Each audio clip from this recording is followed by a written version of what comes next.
میں جب آخری دفعہ اس سے ملا جنرل باجوہ سے تو مجھے کہتے ہیں ہمارے پاس ٹیپس ہیں تمہارے باقی لوگوں کی اور پتہ نہیں اور بھی کچھ ہمارے پاس فائلز ہیں اور کرپشن ہے، اور پھر کہتے ہیں آپ بھی پلے بوائے ہوتے تھے۔ میں نے کہا اچھا میں گناہگار آدمی ہوتا ہوں گا پھر تو آپ کے پاس بھی ہمارے پاس ہے کچھ۔ میں نے اس سے کہا تب میں نے کہا یہ ملک پیٹ کاٹ کے پیسہ خرچ کر رہا ہے، ہم اپنے لوگوں کو تعلیم نہیں دے سکتے، ان کا علاج نہیں کروا سکتے، ہم ان کے لیے فیسلٹیز بنیادی ضروریات پوری نہیں کر سکتے کیونکہ ہم اپنی سیکیورٹی فورسز کو اوپر پیسہ خرچ کر رہے ہیں جو ہم افورڈ نہیں کر سکتے۔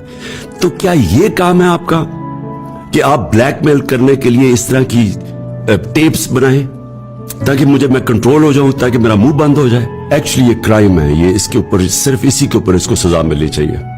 وہ کیا ہے؟ ایز پرائم منسٹر یہ میری ٹیپ ریکارڈنگ کرتے تھے، میرے پرائم منسٹر کے فون کو ٹیپ کرتے تھے اور پھر انہوں نے ریلیز کی وہ ٹیپس جو میری پرائیویٹ لائن کے اوپر، مثلا میرا کانورسیشن تھا میرا جو پرنسپل سیکرٹری اعظم خان، اس کی انہوں نے جو ریکارڈنگ تھی وہ ریلیز کر دی، اور پھر بشرا بیگم کی انہوں نے کوئی ریکارڈنگ ریلیز کر دی، لیکن ریلیز صحیح بھی نہیں کی، اس کو ڈاکٹر کر کے کیا، یعنی ٹیپس کو انہوں نے ایڈٹ کر کے اور زیادہ سنسنی خیز بنا کے انہوں نے ریلیز کر دی۔ یہ ملک کا آرمی چیف کر رہا تھا۔ اب یہ سوچ لیں جس کے نیچے پاکستان کی پریمیئر انویسٹیگیٹو ایجنسیز ہیں جن کا کام ہے ملک کو بیرونی خطروں سے بچانا، وہ کیا کر رہے تھے؟ پرائم منسٹر کو بلیک میل کرنے کے لیے اس کی ٹیپس بنا رہے تھے۔ اور یہ کس لیے بنا رہے تھے؟ یعنی میں کوئی فورن ایجنٹ ہوں، میں کوئی ملک کا غدار ہوں، میں کوئی ملک کے پیسے چوری کر کے، یہ جن چوروں کو انہوں نے NRO دلوایا ہے، میرا کوئی باہر پراپرٹیز ہے، میں یہ ملک سے پیسہ چوری کر کے باہر لے کے جا رہا تھا، میں تو واحد پولیٹیشین ہوں جس نے باہر کما کے سب کچھ پاکستان لے آیا ہوں، میرا تو کوئی ہے ہی نہیں۔ تو مجھے اس طرح ٹریٹ کر رہے تھے، کس لیے کر رہے تھے؟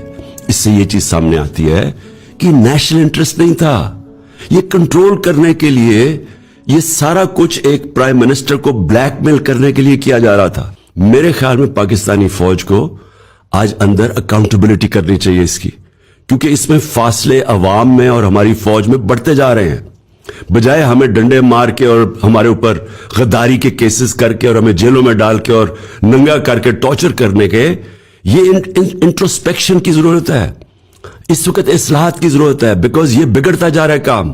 اور میں اس کو بھی ایک دفعہ کہا تھا، میں ابھی بھی کہہ رہا ہوں، یہ ادھر پاکستان جا رہا ہے جدھر یہ سب کے ہاتھ سے نہیں کہ میں یہ ایک تاثر دیا جا رہا ہے کہ جناب ہم چاہتے ہیں کہ ملک کی اسٹیبلشمنٹ ہماری مدد کرے۔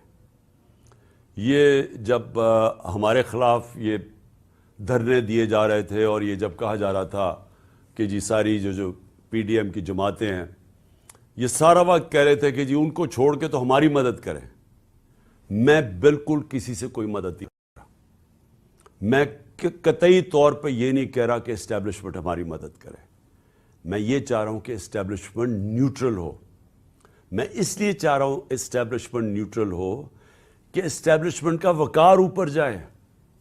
جنرل باجوہ کے دور کے اندر فاصلہ عوام اور اسٹیبلشمنٹ کے بیچ میں فاصلے بڑھ گئے، یہ ہمارے ملک کا نقصان ہے۔ اس ملک کو ایک مضبوط فوج کے ادارے کی ضرورت ہے۔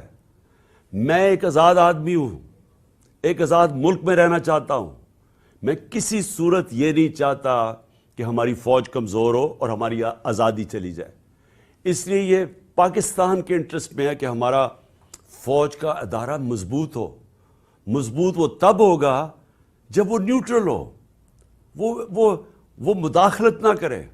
جو جنرل باجوہ کے دور کے اندر جس طرح کے بے دردی سے انہوں نے ہماری پولیٹکس کے اندر جس طرح انہوں نے کیا، میں آپ کو کہتا ہوں کہ میں نے اپنی زندگی میں جس طرح کی کھلی دشمنی ہمارے ساتھ کی گئی ان 7 مہینوں کے اندر میں نے کبھی یہ نہیں دیکھا۔ جس طرح جو ہماری حمایت کرتا تھا، میڈیا کرتا تھا، اس کے خلاف ایکشن، ہمارے لوگوں کے اوپر دھمکیاں علیحدہ، گمنام نمبر سے ٹیلی فون آ رہے ہیں اور دھمکیاں دیے جا رہے ہیں کہ عمران خان کو علیحدہ چھوڑو۔ میرے خلاف سٹیٹمنٹس لینے کی کوشش کی، لوگوں کو کہا کہ عمران خان کے خلاف سٹیٹمنٹ دو۔ یہ جو سارا توشہ خانہ کیس ہے، اس کے پیچھے کون تھا؟ کون ان کو پکڑ کے یہ لوگوں سے سٹیٹمنٹس دلوا رہا تھا؟ اور اس کے علاوہ جو ارشد شریف سے ہوا، جو اعظم سواتی سے ہوا اور ہو رہا ہے، جو شہباز گل سے ہوا، جو جمیل فاروقی سے ہوا صرف اس لیے کہ وہ ہمارے حق میں سٹیٹمنٹس دے رہا تھا، جو ٹی وی چینل سے کیا گیا. کبھی میں نے آپ کو بتایا کہ میں نے جنرل مشرف کے مارشل لاء کی میں سخت خلاف تھا، اور انہوں نے مجھے میں نے جیل گیا ان کے دور میں نے کبھی اس طرح کی سختی، اس طرح کی ہیومن رائٹس کی وائلیشن اس دور میں نہیں دیکھی تھی جو میں نے اس جنرل باجوہ کے اس دور میں دیکھی. اور مجھے افسوس سے کہنا پڑتا ہے کہ جس طرح کی انہوں نے ہمارے ساتھ سختیاں کی، ایک وہ پارٹی جو کہ پاکستان کی فیڈرل پارٹی ہے، سب سے بڑی پارٹی ہے پاکستان کی اس وقت، میں یہ آگوں کہ پاکستان کی تاریخ میں سب سے بڑی فیڈرل پارٹی ہے. پیپلز ذوالفقار بھٹو کی پیپلز پارٹی بھی اس طرح سارے پاکستان میں نہیں تھی جو آج تحریک انصاف ہے. ایک نیشنل لیول کی پارٹی ہے. ہمیں کمزور کرنے کی کوشش کی. اور تو چھوڑے جو کہ جس طرح انہوں نے اعظم سواتی سے کیا ہے، مجھے تو حیرت ہوتی ہے کہ کیسے کسی ایک سینیٹر، ایک وہ شہری جو باہر کمائی کر کے پاکستان اپنا پیسہ لے کے آتا ہے، کیسے اسے صرف ایک ٹویٹ کے اوپر، کیا ٹویٹ یہ اس نے کی کہ جنرل مشرف نے NRO 2 دیا؟ سارا پاکستان جانتا ہے کہ جنرل مشرف نے NRO 2، جنرل باجوہ نے NRO 2 دیا، مشرف نے NRO 1 دیا، سب کو پتا ہے. ہمیں کئی دفعہ انہوں نے کہا جب ہم گورنمنٹ میں تھے کہ جی چھوڑ دیں احتساب کو، چھوڑ دیں اقتصادیات کے اوپر کانسنٹریٹ کرو، اکانومی پہ کانسنٹریٹ کریں، احتساب کو بھول جائیں. ہمیں فیٹف کے اندر انہوں نے ان کی طرف سے آئی ریکویسٹ کہ جناب فیٹف میں ان کو NRO 2 دے دو، یہ اپوزیشن کو. تو ہمیں تو پتہ ہے کہ NRO 2 کس نے دیا ہے. تو اگر اعظم سواتی نے یہ ایک ٹویٹ کر ہی دی، یہ اس کی اتنی بڑی سزا تھی کہ اس کو پہلے پوتوں اور پوتیوں کے سامنے گھر میں 3 بجے گھس کے مارا گیا، پھر اس کو ننگا کر کے ISI نے اس کو مارا علیحدہ، اور اس کے بعد اس کو جو کیسٹ اس کی بیوی اور بیٹی کو دی گئی وہ گندی کیسٹ، اور اس کے بعد اب اس کے اوپر 30 کیس اور کر دیے. اس عمر میں آدمی کو کبھی کوئٹہ جا رہا ہے اور کبھی سندھ جا رہا ہے، اور میں آج کوئٹہ اور سندھ کے ہائی کورٹس کو سلام پیش کرتا ہوں کہ جس طرح انہوں نے سٹینڈ لیا اس کے اوپر. لیکن کیا یہ ایک مہذب معاشرے میں، ایک ڈیموکریٹک معاشرے میں ہوتا ہے؟ یہ تو ڈکٹیٹرشپ میں بھی اتنا برے حالات نہیں تھے.